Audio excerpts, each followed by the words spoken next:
የዘንድሮም ፕሪሚየር ሊግ ማንቸስተር ዩናይትድ ይበላል።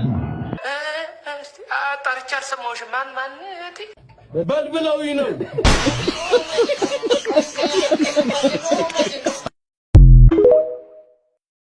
ዋንጫ አይበላም ብለህ ታስባለህ ወይ አንተ የሞላ ያጣ ልጅ ያናገርኳን አርሰናል ዋንጫ አይበላም ብለህ ታስባለህ? ዘንድሮ እንዲህ ያደረገ ነው የሚበላው ሁሉ እንዲህ ያደረገ ገሾ ወገጣ በገሾ አርሰናል ዋንጫ ዘንድሮ ይበላል። እናቴ ትሙት። በአርሰናል ማይተማመን ወደ ማይሰል ማሄድ ይችላል። ወደ ሲቲ ማሄድ ይችላል። ወደ ሊቨርፑል፣ ወደ ቼልሲ፣ ወደ ኒውካስትል ማሄድ ይችላል።